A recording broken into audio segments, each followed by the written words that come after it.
Atos capítulo 15, do versículo 1 ao 6, começando no primeiro, diz assim: Então alguns que tinham descido da Judéia ensinavam assim aos irmãos: Se não vos circuncidardes conforme o uso de Moisés, não podeis salvar-vos. Tendo tido Paulo e Barnabé não pequena discussão e contenda contra eles, resolveu-se que Paulo e Barnabé e alguns dentre eles subissem a Jerusalém aos apóstolos e aos anciãos sobre aquela questão. E eles, sendo acompanhados pela igreja, passavam pela Fenícia e por Samaria, contando a conversão dos gentios, e davam grande alegria a todos os irmãos. E quando chegaram a Jerusalém, foram recebidos pela igreja e pelos apóstolos e anciãos, e lhes anunciaram quão grandes coisas Deus tinha feito com eles. Alguns, porém, da seita dos fariseus, que tinham crido, se levantaram dizendo que era mister circuncidá-los e mandar-lhes que guardassem a lei de Moisés. Congregando-se, pois, os apóstolos e os anciãos para considerar este assunto. E oremos. Pai amado, obrigado por tua palavra, abençoe agora nosso estudo, o Senhor nos ensine a partir dela, o mesmo Espírito que inspirou essa palavra a ser escrita, a ser agora vir e ser o nosso instrutor, nos abençoar, nos ensinar a partir dela. Abençoe-nos agora que pedimos, em nome de Jesus. Amém. E vamos então nos sentar. E no capítulo 15 de Atos, nós nos deparamos com um problema na igreja. Havia um problema na igreja aqui, e isso nos ensina o quê? Número 1, igreja vai ter problema, gente. Tá? Igreja vai ter problema. Não é uma questão de se, é uma questão de quando. Por quê? Porque igreja não são paredes, tetos, cadeiras, bancos, etc. e tal. Igrejas são pessoas. Tá? E pessoas não vão pensar da mesma forma, não vão entender uma situação da mesma forma. E pessoas são diferentes e pessoas são pecadoras. Tá? Então você vai ter problema na igreja. Aqui aconteceu esse problema, era um problema especificamente legalismo. E alguém já ouviu esse termo legalismo antes? Acho que todo mundo já ouviu falar. Alguém já foi acusado, ou alguém já ouviu alguém acusar a nossa igreja de legalista? A sua igreja é legalista. Entenda o seguinte: 99,9% das pessoas que usam essa palavra legalista não sabem o que quer dizer a palavra legalista. Eles não fazem a mínima ideia. Eles usam isso como se fosse algo que eles entendessem. Eles não entendem. Quando as pessoas lá fora, e lá fora não vou nem dizer o mundo, falo pessoas de outras igrejas que usam o termo legalista, eles acham que é uma igreja que tem muitas regras. Muitas regras. Então, a sua igreja tem muita regra para isso, regra para aquilo, regra, e por causa dessas regras, então, a sua igreja é uma igreja legalista, uma igreja que quer controlar você e tal coisa. Bom, nós não somos legalistas nesse sentido e nem no outro sentido, o sentido correto. Tá? Qual o sentido correto da palavra legalista? Não é isso que eu falei agora, é o seguinte: legalismo é quando você coloca alguma coisa, se acrescenta alguma coisa à salvação. Note aqui no versículo 1 que fala assim: se não vos circuncidardes conforme os de Moisés, não podeis salvar-vos. Estava dizendo, se vocês não seguirem a lei de Moisés, se você não seguir o uso, o costume de Moisés, ou seja, tudo aquilo que Deus prescreveu para Moisés, para o povo judeu, não podeis salvar-vos. Fala, vocês não podem ser salvos. Isso é legalismo. Por quê? Para alguém ser salvo tem que seguir o costume de Moisés, tem que seguir a lei de Moisés, tem que fazer alguma coisa? Não. Então tinha gente dizendo que tinha. Isso é legalismo. Então legalismo é quando alguém coloca alguma regra, alguma coisa que condiciona a salvação para aquilo. Aqui na igreja nós sabemos, existe alguma regra, alguma coisa a ser acrescentada à salvação? Não, muito pelo contrário. Agora tem muita igreja, ironicamente, que acusa nós de sermos legalistas, que diz: se não for batizado não é salvo. Tá bem, quem está sendo legalista agora é quem? É você. Não você, mas a pessoa que fala isso. Muita gente fala: se não falar em línguas você não é salvo. Está acrescentando o quê? Línguas de salvação. O que é isso? Legalismo. E o estranho é que pessoas que são de fato legalistas estão acusando quem não é legalista de ser legalista. Seria engraçado se não fosse trágico. Então sempre você acrescenta alguma coisa, você precisa se arrepender de todos os seus pecados. Isso é o quê? Isso é legalismo. Gente, a única coisa que é necessária para a salvação é você ouvir e entender, crer e aceitar o que Jesus Cristo fez na cruz. Sois salvos pela graça, por meio da fé. Isso não vem de vós, é dom de Deus, não vem das obras, para que ninguém se glorie. Isso é o Evangelho. É graça, o meio da fé. Não é nossas obras, é obra de Cristo. Então você vai se acrescentar o costume de Moisés, batismo, arrepender disso, parar de fazer aquilo, começar não sei o que mais, ser batizado. Pronto, você está acrescentando, você está sim criando uma situação de legalismo na igreja. Então, não é isso. Outra coisa, aqui na igreja nós não temos regras nenhuma. Você quer sair por aí, você quer beber, se prostituir, vender drogas, bater na esposa, brigar. Gente, você está à vontade para fazer isso. Está certo? Não, não está certo. Mas o pastor, a igreja, não controla a vida de ninguém. Agora, o que nós temos é o seguinte, posições e situações na igreja, se alguém vai participar de um grupo de louvor, se alguém vai ensinar uma classe, se alguém vai ter um cargo de liderança, aí sim nós temos critérios, como a Bíblia explica. Agora, para a pessoa ser membro da igreja, para a pessoa participar da igreja, frequentar a igreja, não há legalismo nenhum. Agora, é irônico, as pessoas que nos acusam legalistas ficam na porta assim, Eu já tive um caso de alguém que falou assim, não deixaram entrar na igreja porque não tinha uma Bíblia. Só entra quem tem Bíblia. Outro ficou na roupa, não, sua roupa não está adequada, você não pode entrar na igreja. Eles que são legalistas, no amplo sentido da palavra, acusando a gente de não ser. Então, veja bem, a igreja não está aqui para controlar ninguém, gente. Quem tem que controlar a gente, sabe quem é? É o Espírito Santo. E ele faz isso se nós permitirmos. Mas não é o trabalho do pastor, não é o trabalho da igreja ficar policiando, vigiando, implementando nada na vida de ninguém. Cada um vive a vida do jeito que bem quer. Agora aqui nós vamos ensinar a pregar a verdade. E se alguém perguntar, eu não vou medir palavras, eu vou dizer, isso está certo, isso está errado. Agora, eu não vou parar na casa de ninguém, entrar na vida de ninguém e falar, isso aqui está errado, viu? Isso aqui não pode não, viu? Você para com aquilo, viu? Você para com isso. Porque isso não é o meu papel, não é o papel da igreja fazer isso. O papel da igreja é simplesmente ensinar, pregar, aconselhar, como o conselho é pedido, e assim por diante. Bom, voltando aqui ao problema na igreja, é que surgiu então essa questão do legalismo, estava colocando alguma coisa como uma condição para a salvação, e isso foi o que aconteceu. E o que nós temos, na realidade, é a necessidade de Cristo e apenas Cristo. Agora, nós vimos nas semanas passadas que houve oposição, e que a oposição na igreja, ela nunca vem de fora para dentro, é de dentro para fora. Satanás vai sempre querer infiltrar e plantar sementes de discórdia dentro da igreja. Se você vê aqui no livro de Atos, sempre que a perseguição, que o problema vinha de fora, o ataque era de fora, o que você vai ver sempre aqui na Bíblia é que a igreja crescia, ela multiplicava, ela se fortalecia. E é o mesmo que a gente vê nos dias de hoje. A China, houve uma repressão fortíssima quando teve a Revolução lá, os comunistas assumiram, proibiram, mataram missionários, mataram crentes, e até hoje fazem isso. O milagre é que durante 20, 30 anos, o país ficou fechado e todo mundo ficou pensando, o que houve com as igrejas, com os crentes da China? Bom, quando a China abriu um pouquinho e pudemos voltar lá, ficou contrastado que as igrejas haviam crescido, multiplicado, muitos conversos, a igreja estava forte, dinâmica, vibrante. Por quê? Porque o ataque era de fora. Quando o ataque é de fora, a igreja cresce. Quando vê a perseguição, nós lemos aqui nos últimos capítulos de Atos, vê a perseguição, a igreja se multiplicou, cresceu, se espalhou.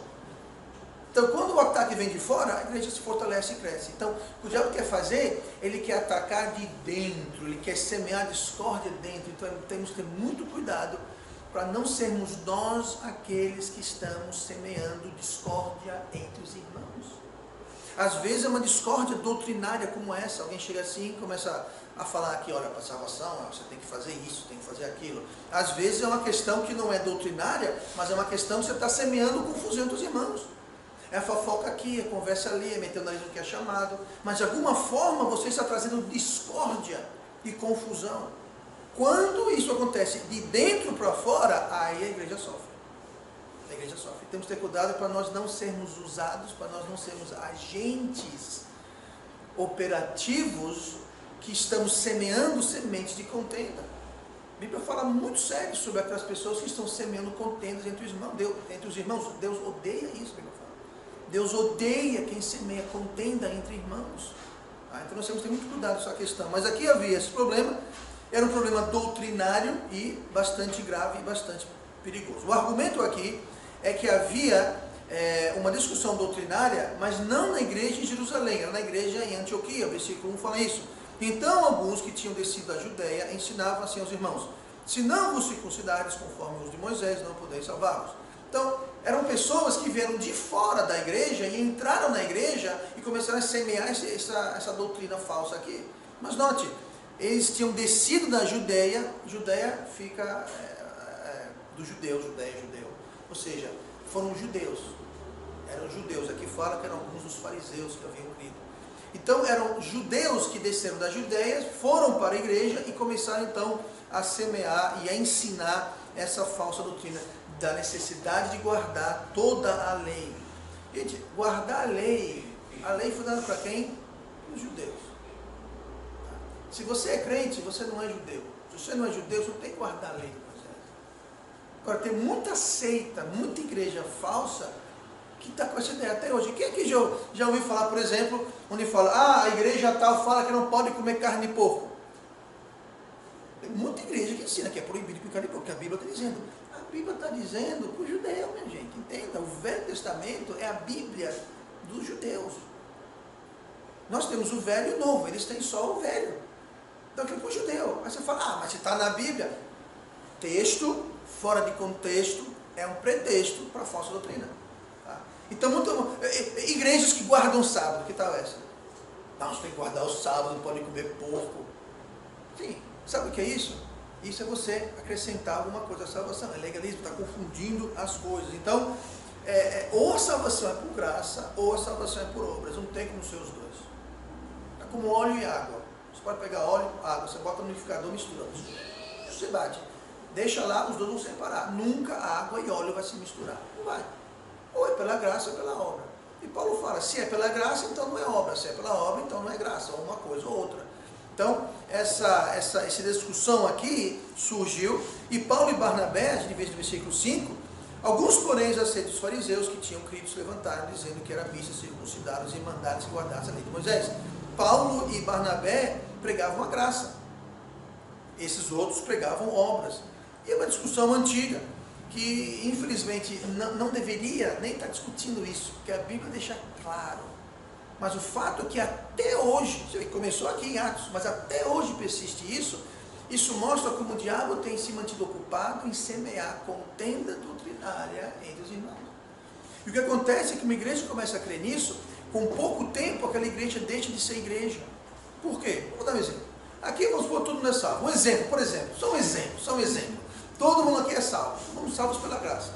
Aí entra alguém aqui que começa a ensinar: não, a salvação não é pela graça, a salvação é pelas obras.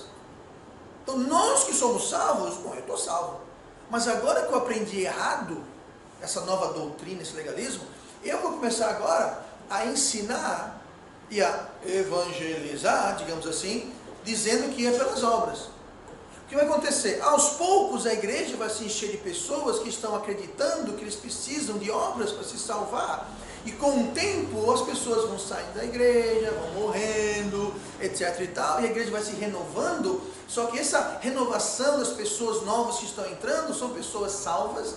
Não. Por quê? Porque eles estão crendo que a salvação é por obras. E dentro de algum tempo, aquelas pessoas que foram realmente salvas porque estavam crendo na graça, foram substituídas com o passar do tempo por pessoas que não são salvas porque estão achando que tem que fazer alguma coisa. E não há salvação nas obras. Sois salvos pela graça, por meio da fé, não vem das obras. Então, em pouco tempo, a igreja ela é renovada, substituída, há uma reciclagem de membros, só que são pessoas que não são salvas. E uma igreja composta de quê? De pessoas salvas. E se tem uma igreja que não tem as pessoas salvas, ou a grande maioria não é mais salva, porque engoliu aquela mentira, aquela igreja de fato deixou de ser uma igreja. É um grupo de pessoas que se reúnem, mas não é uma igreja, porque se não for salvo e batizado, é batizado, mas o batismo verdadeiro é só de alguém que é de fato salvo. Então você veja como tem muita igreja que morre. Isso é uma semente que mata igrejas.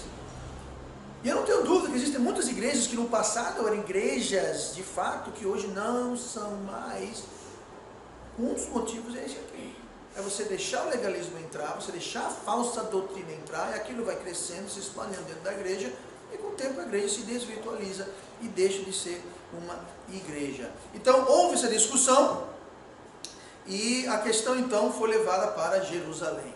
Foi posta para os apóstolos, né? Lembrando que os apóstolos eram uma categoria de pessoas muito específicas naquela época, e eles tinham sim autoridade sobre outras igrejas, e mesmo assim uma autoridade muito limitada, eles tinham autoridade doutrinária, as pessoas iam para eles, para tirar uma dúvida, como estavam fazendo aqui. E hoje a gente vai para os apóstolos? Vamos começar, hoje não tem apóstolo. Ah, tem sim, pastor, porque ali tem um tal que não é apóstolo, aquilo é falso apóstolo. Ó, biblicamente, para ser apóstolo, número 1, você tem que ter sido chamado pessoalmente por Jesus Cristo, não foi num sonho, não foi uma dor de barriga que você teve, não, pessoalmente, Jesus Cristo apareceu em pessoa e você viu com os seus olhos, pronto, tem que ser um chamado pessoal, físico, local de Jesus Cristo, tá? O mais diferente que houve foi do apóstolo Paulo, tá? Jesus apareceu para ele no caminho a Damasco, quando ele foi salvo, mas mesmo assim Jesus apareceu para ele, tá? Número 2, tem que ter sido treinado e ensinado, instruído pessoalmente por Jesus Cristo. Pessoalmente, como eu estou falando com vocês agora. Todos os apóstolos foram, a exceção foi Paulo, mas Jesus apareceu para ele. A gente lê, mas vamos ver isso não hoje, mas em outra aula, que Paulo fala que ele foi ensinado não por nenhum apóstolo, não por ninguém, mas por Jesus Cristo em pessoa. Então ele foi ensinado, se encaixa. 2, todo apóstolo ele tem poder milagroso de curar e ressuscitar. Todos eles têm. Ah, mas esse apóstolo, não tem. Se alguém for ter dom de cura, faz o seguinte: eu pessoalmente vou onde essa pessoa estiver, trago ele nas minhas costas. A gente vai para os hospitais aqui, a gente vai sair andar e andar, esvaziando aquele tudinho. Começar no HU, terminar lá na Santa Casa, e tudo entre um canto e outro, lá no HGE. Quem tem dom de cura? Cura. Aí nós vamos para o necrotério. Abre os gavetão aí tudinho, eu vou lá na central do velório, todo mundo ressuscita. Gente, quem tem dom de ressuscitar, até a sombra de Pedro curava o povo. A sombra de Pedro. Então, sabe, tem muito falso apóstolo. Muito falso que diz que cura, mas não cura nada. Diz que foi, mas não, é tudo mentira. Então veja bem, porque eu estou dizendo isso aqui? Porque tem muita gente que confunde as coisas. O apóstolo tinha autoridade, porque nessa época de Atos, lembrando, eles não tinham a Bíblia inteira. Hoje nós temos o Novo Testamento. Eles não tinham. Quem escreveu Mateus foi quem? Deixa eu ver. Mateus. Pois é. Mateus é um apóstolo? Era. Então você entenda. Se você queria ler Mateus, você sabe o que você fazia? Ia falar com Mateus. Você queria ler Marcos, você podia falar com Marcos. Como é que foi essa história mesmo? Ele falava para você. Só que é o seguinte, eles escreveram para preservar. E hoje eles não estão conosco, mas a Bíblia foi preservada, inspirada e preservada. Então, eles não tinham o Novo Testamento, porque o Novo Testamento estava andando entre eles. Quem escreveu a grande parte das epístolas? Quem foi? Paulo. Então, eles faziam o quê? Você pode ver muitas epístolas, Paulo está dando dúvida de outras epístolas que ele escreveu. Por exemplo, 1 Coríntios, que a gente tem como 1 Coríntios, não foi a primeira carta que ele escreveu. É a primeira carta na Bíblia, mas houve uma antes de 1 Coríntios. Que em 1 Coríntios ele fala, aquela carta que eu escrevi para vocês, ou seja, alguém recebeu uma carta de Paulo e está tendo uma dúvida, e Paulo responde no que nós chamamos de 1 Coríntios, mas de fato não foi a primeira carta, havia tido correspondências entre Paulo e Coríntios antes. Por quê? Porque as pessoas perguntavam. Hoje a gente vai para a Bíblia, hoje a gente vai para a Bíblia. Eles não tinham o Novo Testamento, eles tinham Paulo, Marcos, tinham Pedro, então eles tratavam com a fonte diretamente. Só que esse pessoal ia morrer, Deus sabia disso, para preservar tudo isso, ele então preservou para a gente no Novo Testamento. Então hoje não precisa ir para apóstolo. Agora aqui, se tinha uma dúvida, foram para quem? Foram para os apóstolos. Não é isso que a gente está lendo aqui? Versículo 4. E quando chegaram a Jerusalém, foram recebidos pela igreja e pelos apóstolos e anciãos, e eles anunciavam quão grandes coisas Deus tinha feito. Tá? Então, eles foram falar com eles, e no versículo 6, congregaram-se, pois, os apóstolos, ou seja, se juntaram para considerar esse assunto. Então eles iam dizer, o que a Bíblia diz sobre isso? Os pastores não tinham Bíblia. Não. Mas eles que eram a Bíblia ambulante se reuniram, ou seja, a Bíblia não escrita, mas a Bíblia vivida, ou seja, eles estavam lá para discutir, eles foram para a fonte. Tá? Eles foram para a fonte, isso que é importante a gente entender. Então, quando nós temos uma discussão, quando nós temos uma diferença, quando nós temos uma dúvida, nós devemos ir para onde? Para os apóstolos. Para que os apóstolos, os profetas, então, devemos ir para onde? Para a Bíblia. Para a Bíblia. Naquela época eles não tinham o Novo Testamento, então eles foram para os autores, que se tornaram os autores do que seria o Novo Testamento. Tá? Ontem, evangelizando, estava eu, estava o Micael, e nós fizemos umas perguntas para a gente lá, e eu sempre dizia, vamos ver o que a Bíblia fala. Vamos ver o que os apóstolos falam. Porque senão fica discussão. Muita gente, eu não discuto a Bíblia, porque a Bíblia está aqui, eu não tenho que discutir, está aqui. Preto com branco, 1 mais 2, acabou. Não tem que discutir, está dizendo, está aqui. Mas tem muita gente que você vai discutir a Bíblia, não, porque eu acho. Sabe o que eu acho, o que você acha? A mesma coisa do que eu acho, o que eu acho. Nada. Agora, temos que ver o que Deus acha. Vamos para a Bíblia. Achismo, querismo, você quer, você acha, isso não tem nada a ver com nada, gente. Vamos direto para a fonte. Foi o que fizeram aqui. Então a gente vê aqui que o que aconteceu, eles se reuniram, né? Fala que se congregaram aqui os apóstolos anciãos, e o versículo 7, que a gente não leu, mas o versículo 7 ao versículo 11, o que nós temos é que temos que Pedro testemunhou. Testemunhou de quê? Do fato que os gentios estavam sendo salvos. Agora, o interessante é que 5 capítulos atrás, quando temos a conversão de Cornélio era um romano, Cornélio era um gentil. É o primeiro relato de um gentil que se converteu. E Pedro não queria ir. Jesus falou, vai lá, a imagem foi que o lençol desceu com os animais que eram imundos para o judeu, e Pedro falou, não senhor, de modo algum, vou comer isso daí. E uma voz, no caso Deus, falou para ele, não diga que é imundo, que Deus santificou. Ou seja, Deus precisou dar um empurrãozinho em Pedro, para Pedro ir falar com os gentios. Ele não queria falar com os gentios. Eu queria falar com o gentio. Entrar na casa do gentio, eu não, de modo algum. É interessante, porque 5 capítulos atrás, a gente vê essa resistência da parte de Pedro, e aqui Pedro está dando um testemunho favorável, e dizendo, não, minha gente, está certo, porque Deus me mandou ir lá para o tal de Cornélio lá, e forçava todo mundo lá. Então aqui, Pedro, ele testemunhou, e que mudança, Agora entenda o seguinte, não há nada mais poderoso do que um testemunho pessoal. Amém. Do que Deus fez na sua vida, seja salvação, seja, enfim, alguma coisa que Deus fez na sua vida. E Paulo está usando, Paulo não, Pedro aqui está usando esse testemunho, experiência pessoal. Depois de Pedro, no versículo 12 do capítulo 15, a gente vê que Paulo e Barnabé deram seus testemunhos. Lembrando que essa é a primeira viagem missionária de qual eles estão retornando, e eles viram grandes coisas. Paulo, inclusive, foi morto, ressuscitou, semana passada, retrasada. Então, eles viram grandes coisas, muita gente foi salva, muitos discípulos foram feitos, a gente viu isso na semana passada. Então, eles voltaram trazendo também o seu testemunho pessoal, mais uma vez, testemunho, muito importante o testemunho. E como eu falei antigamente, semana passada, por exemplo. Como eu falei semana passada, nós podemos dar um testemunho positivo, mas também existe testemunho negativo. Um testemunho dos erros que nós cometemos. Nem todo mundo quer dar esse testemunho porque não quer admitir que cometeu erro. Tá? Eu, pessoalmente, não posso dar esse tipo de testemunho porque eu nunca cometi um erro. Agora, vocês, eu tenho inclusive uma lista que eu guardei aqui, do erro que cada um de vocês cometeu, e eu vou aqui usar o seu testemunho pessoal como exemplo. Mas entenda. Então a gente pode dar testemunho de como Deus os abençoou, e para um testemunho assim, gente, não faça assim. Porque eu fiz assim uma vez e me dei mal. Não vá para esse caminho, porque eu entrei nesse caminho e não deu muito bem. Ou seja, é um testemunho negativo. Agora, tem gente muita igreja que gosta de testemunho, né? Eu era um bandido, eu matava meia dúzia antes do café da manhã, mas hoje não, hoje eu sou um santo. Aí todo mundo, que maravilha.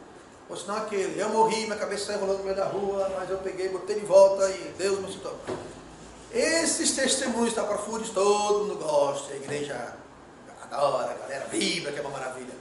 Se é verdade ou não, a gente não sabe, né? Ou sabe, mas não quer admitir. Então, veja bem, mas tem testemunhos, tá? Alguém pode dar, olha, o meu casamento terminou, sabe por quê? Porque eu me afastei de Deus.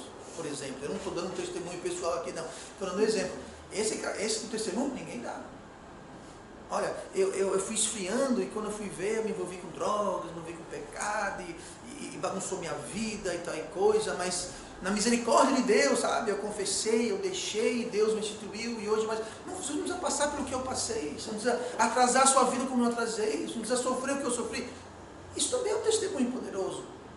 Né? Então nós temos que estar dispostos a dar nosso testemunho, porque o nosso testemunho é algo muito poderoso que Deus pode usar para ajudar, para salvar alguém. Vamos lá então, versículo 13, que a gente, vou ler aqui. E havendo eles calado, eles quem? Pedro, né, Paulo, Barnabé, tomou Tiago a palavra. Tiago era o pastor, digamos assim, da igreja de Jerusalém. Havia um pastor, havia uns apóstolos, mas tinha um líder. Não é que tinha todo mundo era pastor, tinha que ter um pastor. Uma igreja pode ter vários pastores, mas tem que ter um pastor. Aqui na igreja temos um pastor, mas eu já fui membro de uma igreja que tinha uns, sem exagero nenhum, 30, 40 pastores. Uma igreja enorme, mas tinha um pastor. Pastor que era o pastor da igreja, e tinha os pastores assistentes, pastor disso, pastor daquilo, pastor do ministério para criança, pastor do ministério para cego, pastor do ministério, porque era uma igreja muito grande, muitos ministérios grandes. Então era uma igreja que tinha muitos pastores, nada de errado com isso, era o caso em Jerusalém, a igreja em Jerusalém era uma igreja muito grande, então tinha muitos pastores, mas Tiago era o pastorzão, digamos assim, tá? Aquele pastor, acho que chama o pastor presidente, né? O pastor chefe, sei lá, não sei o nome, mas era o pastor acima de todos. Versículo 13. E havendo eles calado, tomou Tiago a palavra, dizendo: homens, irmãos, ouve-me. Simão, no caso, Pedro, Simão relatou como primeiramente Deus visitou os gentios, lá em Cornélio, que eu acabei de falar, para tomar deles quem? Dos gentios, um povo para o seu nome. É que a gente se encaixa. Nós somos gentios, e Deus tomou dos gentios, tomou de nós um povo para fazer o nome dele. Somos nós. Versículo 15. E com isso concordaram as palavras dos profetas, como está escrito: depois disto voltarei e reedificarei o tabernáculo de Davi que está caído, levantá-lo-ei das suas ruínas e tornarei a edificá-lo, para que o restante dos homens busque ao Senhor, e todos os gentios sobre os quais o meu nome é invocado, diz o Senhor, que faz todas estas coisas. Então Tiago explicou que foi dado aos gentios uma dispensação, ou seja, uma época, um tempo, que é agora, estamos vivendo esse tempo, quando o evangelho foi aberto para os gentios. Entendeu? O evangelho, pastor, tinha evangelho no Velho Testamento? Claro que tinha evangelho no Velho Testamento. Mas eu pensei que no Velho Testamento as pessoas eram salvas pela lei. Não, ninguém nunca foi salvo pela lei. A lei não foi dada, é outro estudo, mas a lei não foi dada para salvar ninguém. A lei foi dada para mostrar que nós precisamos do evangelho. A lei foi dada para mostrar a necessidade da graça. A lei foi dada para dizer: está vendo como você é um pecador e você não presta? Você precisa de Cristo. A lei foi dada para apontar, para guiar, para levar-nos a Cristo, não para salvar. A lei não foi dada para salvar ninguém. A salvação sempre foi pela graça. Sabe como é que Adão e Eva foram salvos? Pela graça. Adão e Eva e todo mundo que foi salvo até hoje foi salvo pela graça. Nunca foi salvo pela lei. Tá? Então, o que nós temos aqui é que antes essa salvação estava disponível apenas para o judeu ou para o prosélito, alguém que se convertesse ao judaísmo. Hoje não. Hoje esse evangelho, a graça está aberta para qualquer um.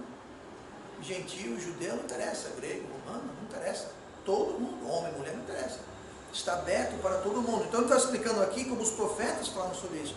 Note como eles agora estão entendendo que os que os profetas falaram já estava escrito fazia séculos. Mas o judeu não entendia. Com a vinda da graça e com Cristo, eles entenderam. Ele está aqui dando uma explicação dos profetas. Então, nós temos a noiva de Cristo somos nós, a igreja. A noiva de Deus Pai é Israel, o povo judeu. Só que Israel está colocada de lado. Deus não está mais trabalhando através do povo judeu. Então, descanteio. Deus agora trabalha através da igreja. Até quando? Até o arrebatamento, quando todos salvos, ou seja, aqueles que compõem as igrejas locais, forem arrebatados, aí não vai ter mais ninguém aqui na igreja. Quer dizer, eu não vou estar aqui, né? Se você vai estar aqui, fale com o Zidane para organizar os horários. Mas o que vai acontecer? Se todo mundo que é salvo foi tirado, Deus vai trabalhar através de quem? Do povo judeu. Aí Deus vai voltar, vai trazer de volta para o palco profético o povo de Israel. Aí que vem aqueles 112 mil testemunhos, que são os testemunhos de Jeová. Aí os testemunhos de Jeová dizem que são eles. Não são eles. Não são eles. Para começar, a Bíblia fala que esses testemunhos vão ser 10 mil de cada uma das 12 tribos de Israel, então são judeus. Tá? Vou começar, são todos judeus. 2, são todos homens. 3, são todos virgens. Então, eles não são judeus, não são todos homens e nem todos são virgens. Então, eles não são o testemunho de Jeová que está falando do Apocalipse. Tá? Mas por que isso é importante? Porque a gente vai ver que Deus vai trazer de volta e vai começar a trabalhar através do povo de Israel. Por enquanto, Israel está no escanteio. E Deus trabalha através da igreja, através dos salvos das igrejas locais. Tá? É aí que se encaixa. Esse é o povo que foi chamado pelo seu nome. Então, ele explicou, mas veja bem, as pessoas foram para os apóstolos, e os apóstolos foram para onde? Para os profetas, ou seja, eles sempre ficavam na Bíblia. Eles eram a Bíblia, porque a Bíblia, o Novo Testamento não foi escrito, mas mesmo assim, eles se referiram a quem? Ao Velho Testamento, aos profetas. Então, quando você tem uma dúvida, nenhum deles falou, é o seguinte, eu acho que... Não, ninguém está achando nada, ninguém está interessado no que você, eu, ninguém acha. Ninguém está interessado. Ah, porque eu penso. Ninguém está interessado em você, eu, ninguém pensa. Vamos para a Bíblia. Vamos ver o que Deus fala. Ah, mas eu não vejo problema com isso. Problema seu que você não vê. Deus está dizendo que há um problema com isso, então há um problema com isso. Agora, quem quiser ignorar a vontade de Deus e fazer do seu próprio jeito, pode fazer. Agora, saiba disso. Vai haver consequências. Não vai ficar por isso mesmo. Não vai ficar impune. Porque haverá consequências. A palavra de Deus nunca cairá por terra. Isso quer dizer o quê? Que ela nunca vai acontecer uma situação onde a palavra de Deus ela não é realizada, concretizada. Então, quando fala quem semeia para a carne vai colher corrupção, quem semeia para a carne vai colher corrupção. Quando fala que tudo que o homem plantar, ele vai colher tudo que plantou. Não tem exceção, não tem caso à parte, não tem casos especiais, não tem. Ah, mas eu acho, mais uma vez, ninguém está interessado no que ninguém acha, só no que Deus acha. Tá? Então foi tomada a decisão. Tiago então deu o seu conselho para a igreja. Agora veja bem, o conselho foi para a igreja aonde? Em Antioquia. O problema veio de lá. O problema não foi com a igreja de Jerusalém. O problema foi com a igreja de lá. Mesmo porque Jerusalém está cheio de quê? De judeu. Então a igreja de Jerusalém tinha muito pouco gentil lá. Você vê lá em Atos capítulo 2, quando dizem que foi o começo da igreja, que não foi o começo da igreja de coisa nenhuma, foi o começo da igreja em Jerusalém. Aí sim. Mas não o começo da igreja. Quem fundou a primeira igreja? Jesus Cristo. Aonde? Nas margens do mar da Galileia, quando ele estava chamando Pedro, Tiago e João no barquinho. Pronto, ali ele começou a montar a sua igreja. Era uma igreja itinerante, tá? Não era uma igreja que tinha uma sede, mas a igreja em Jerusalém não tinha uma sede. Eles se reuniam onde podiam, quando podiam, na hora que podiam, não era organizado como é hoje. Tá? Mas lá em Atos 2, que foi montado ali, muitos foram salvos e batizados e acrescentados à igreja, era tudo o que? Judeu e prosélito. Pode ler lá no capítulo 2. Estavam reunidos em Jerusalém, judeus e prosélitos de todas as nações. Aí dá uma lista bem grande de nação. Mas era o que? Tudo judeu. Quando Filipe falou para o eunuco que foi para Jerusalém, o eunuco era o que? Era um judeu, cara. Como é que o eunuco da Etiópia era judeu? Lembra Salomão, rainha de Sabá, foi visitá-lo. Ela nem onde que ela era? Etiópia. Ela ficou impressionada, ela se converteu ao judaísmo, voltou para a Etiópia e espalhou o judaísmo aonde? Na Etiópia. Esse eunuco etíopio é uma das pessoas que séculos antes, seus antepassados, foram convertidos ao judaísmo, e ele foi para Jerusalém, mas ele era o quê? Judeu. Tanto que estava lendo o profeta Isaías. Por quê? Porque era judeu. Então em Jerusalém não tinha um problema de gentil, porque não tinha lá muito gentil em Jerusalém, e na igreja de Jerusalém a maioria dos conversos eram o quê? Judeus. Aí quando a igreja começou a se espalhar, aí foram para lugares onde havia muito gentil e menos judeu. Aí começou esse problema. Os poucos judeus queriam fazer dos gentios judeus. E o conselho foi dado que não tinha nada a ver. Agora note que ele deu aqui o parecer dele, não foi um decreto. Ele não está dizendo, vocês vão fazer assim, ó. Ele deu o conselho dele. Simplesmente a posição dele, o que ele achava que estava na Bíblia, o que ele enxergava que estava na Bíblia, ele deu o texto bíblico de por que ele deu aquele parecer. Tá? Quem está aqui há algum tempo por mais tempo você está aqui, mais vezes você ouviu falar isso. Se eu der um conselho, se eu pregar uma mensagem, ensinar uma aula, eu não puder mostrar um texto dentro do seu contexto na palavra de Deus, ignore. E aqui o que foi que ele fez? Tiago, ele referiu-se aos profetas. Ou seja, ele foi na Bíblia. Então, não foi um parecer, não foi um decreto, ele simplesmente deu um conselho que foi requisitado. Eles foram lá para pedir, olha, a questão é essa, o que você deve fazer? Aí, foi na Bíblia e falou, deve fazer assim, assim, assim. Então, o que nós podemos fazer para outras igrejas é aconselhar. Se a igreja vem aqui pedir conselho, alguém de outra igreja vem pedir conselho, e já ouvi o caso que outras igrejas vieram, pastores ou irmãos, vieram perguntar alguma questão para mim, eu dou o meu parecer bíblico, mas não é meu lugar de impor, vocês vão fazer assim. Por isso que igrejas precisam, para ser uma igreja, tem que ser independente. Essa história de ter uma sede, ter a matriz que está mandando, porque a matriz é que manda. A matriz mandou pular, todo mundo pula. A matriz, a sede mandou fechar, todo mundo fecha. A matriz é que manda, é a sede que manda. Isso está errado. E o irônico é que muita gente vê isso e fala, tá vendo? Jerusalém mandou. Jerusalém não mandou nada. Foi Antioquia que foi lá, a igreja de Antioquia, foi lá perguntar, eles tinham uma questão, eles foram buscar conselho. Eu posso buscar conselho de alguma igreja, mas a decisão final fica do pastor e da igreja local. Quem decide é o pastor junto com a igreja local. Porque quem vai responder para aquela igreja local são os membros daquela igreja e mais ainda o pastor que vai prestar contas para Deus daquela igreja. Tá? Então tem que ser independente, não tem essa de ter a matriz, a sede que manda, que não. A igreja local precisa ser independente. Independente financeiramente, independente em termos do seu governo, de sua doutrina. Tá? Então ninguém manda na doutrina aqui.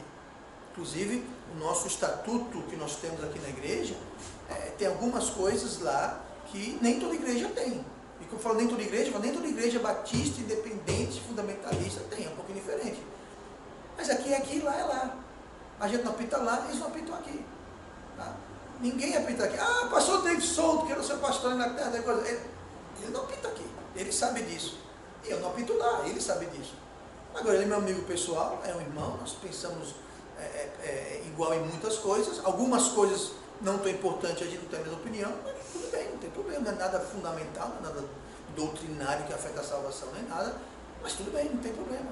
Porque ele não manda aqui, eu não mando lá. A igreja do pastor Cox, mesma coisa, eles não mandam aqui, a gente não manda lá. Tá?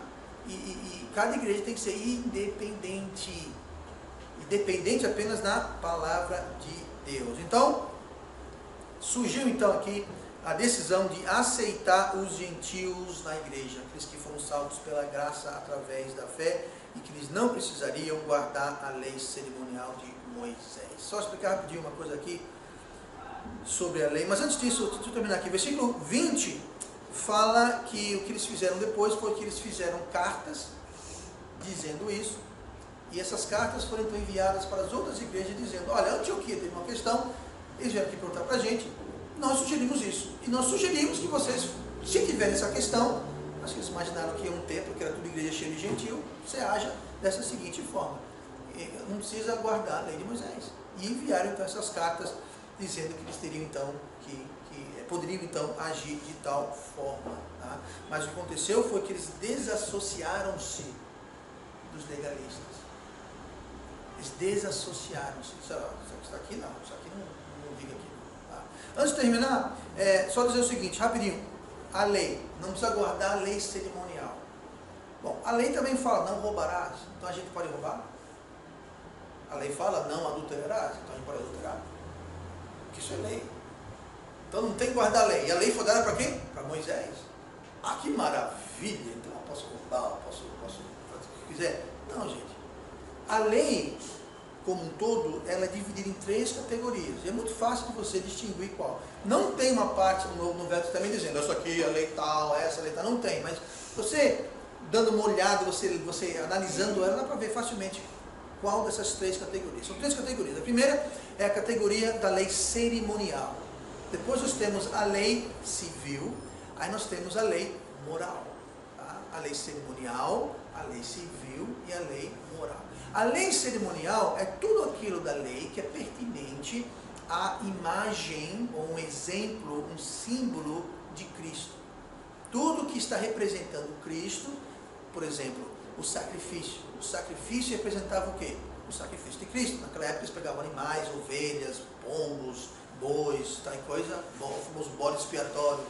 É interessante que o bode expiatório não morria, morria outro bode, né? O inocente morria, o expiatório e assim vai.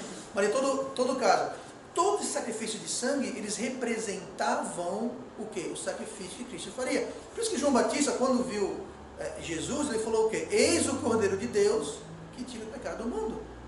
Por quê? Porque agora, finalmente, quando esse Cordeiro de Deus fosse morto e seu sangue derramado, não tinha que ter mais sacrifício. Por quê? Porque os outros sacrifícios representavam o sacrifício de Cristo.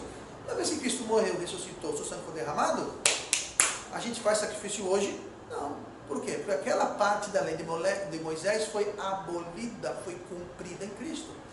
Então a gente não precisa fazer mais sacrifício, não precisa circuncidar, não precisa fazer aquelas lavagens todas, a gente não pode comer toicinho, aleluia, camarão, lagosta, carne de porco, bisteca, torresmo, tudo isso a gente pode comer. Por quê? Porque aquilo tudo era parte da lei cerimonial. Aquilo não aplica mais para a gente, aquilo morreu. Tá? Aí nós temos a lei moral. A lei moral é o quê? Não matarás, não roubarás. Isso não foi abolido, gente. A lei moral não foi abolida. Então não deve roubar, não deve matar, não deve mentir. Tudo isso permanece. Isso não foi abolido. Ainda é errado. Aí nós temos a lei civil. A lei civil era uma lei na época em que o povo judeu era uma teocracia. O que quer dizer isso? Democracia é quando o povo manda. E cá entre nós, olha a bagunça que dá quando o povo manda. Né? Tá aí, essa tal de democracia. Mas veja bem. Então, a lei civil era basicamente o Código Civil, a Constituição da nação de Israel. Então a lei falava, quando alguém cometeu crime, a pessoa fazia assim, assim, assim, assim. Ué, parece o Código Penal. Era o Código Penal. Quando você tiver um rei, vai ser assim, assim, assim. Nossa, exatamente, era o Código Civil, era a Constituição da nação de Israel. A nação de Israel existe hoje? Hoje ela voltou a existir em 1946, 47, mas não é uma teocracia. Não é uma teocracia. Ou seja, essa lei civil não está sendo, não é e não deve ser aplicada no Israel de hoje. Era para ser aplicada no Israel de antes, que não existe mais. Aquela lei fala assim, por exemplo, se você tem um filho que é desobediente, sabe o que você faz? Apedreje-o.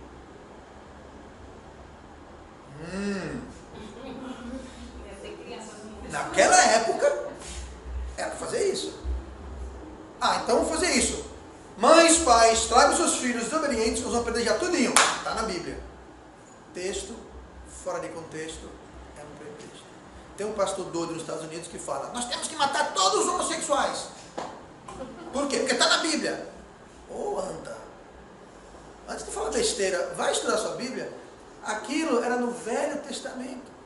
Para o povo de Israel, da nação de Israel, não é para hoje, não é para a gente, porque nós não somos judeus, Deus não é o rei, não é uma teocracia, então aquilo não aplica para a gente, não aplica.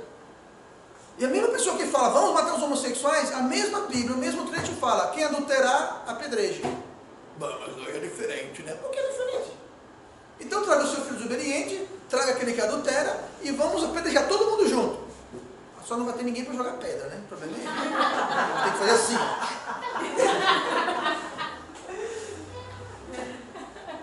E aí começa a bagunça. Exemplo de quê? Texto fora de contexto. Tá? E esse cara que fala que tem que apedrejar os homossexuais, o cara se diz batista fundamentalista. É uma vergonha. Mas ele se diz batista fundamentalista. Tá? O cara não entende a Bíblia dele. Não entende. Na sua igreja você faz isso, você manda as mães, os pais trazer os filhos obedientes para apedrejá-los? Não, então por que está falando isso? Vamos ser coerentes, minha gente. Então existem três, digamos assim, categorias da lei. Tem a lei cerimonial, essa foi abolida em Cristo. Tem a lei moral, que não foi, não vai ser abolida. E tem a lei cívica, que só se aplicava para a nação de Israel, quando Deus era o rei de Israel, uma teocracia. Deus, gracia, poder. O poder, o rei, era Deus. E isso foi no começo, porque depois o povo falou, a gente não quer Deus como rei, temos um rei. Aí começa Saul, Davi, Salomão, aquela coisa toda, e você vê a bagunça que deu nisso também. Rejeitaram Deus como rei, e está vendo muito bem com Deus como rei. Quando rejeitaram Deus, olha a bagunça que deu.